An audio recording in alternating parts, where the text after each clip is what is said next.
আসসালামু আলাইকুম। আশা করি আপনারা সবাই ভালো আছেন। আমি এজিস সিকিউরিটি ফোর্সেস বাহিনী থেকে রিক্রুটমেন্ট অফিসার শিমুল বলছিলাম।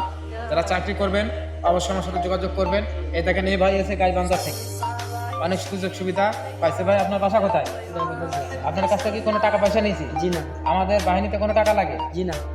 চাকরি করলে কার সাথে যোগাযোগ করবে? শিমুল ভাইয়ের সঙ্গে যোগাযোগ। এটা জোরে কথা বলে। শিমুল ভাইয়ের সঙ্গে যোগাযোগ করতে হবে। আমাদের বাহিনীতে কোনো টাকা পয়সা লাগে? জি না। সুযোগ সুবিধা কি রাখো? সুযোগ সুবিধা সব সময় ভালো। আশা করি আপনারা সব ভালো আছেন। আমাদের 64 জেলায় নিয়োগ আছে। যারা চাকরি করবেন এবং আমার মতন যারা কন্টেন্ট করে যারা ভিডিও করবে ফেসধারী, তারা মনে করবেন এটা প্রতারক না। অনেক প্রতারক আছে আমাদের ভিডিও নিয়ে টিকটকে আইডি ছেড়ে ওরা যোগাযোগ করতে চায়। অবশ্যই আপনারা ওই ফাঁদে পা দেবেন না। আমার মতন যারা ফেসধারী ভিডিও করবেন অবশ্যই তাদের সাথে যোগাযোগ করবেন। দেখা হবে সেন্টারে, ঢাকা সাভার আশুলিয়া ট্রেনিং সেন্টার। যারা চাকরি করতে ইচ্ছুক অবশ্যই আমার সাথে যোগাযোগ করবেন। নিয়োগ চলমান। টিকটক বাইলিংয়ের নাম্বার দিয়ে আছে, আপনারা যোগাযোগ করুন। আসসালামু আলাইকুম।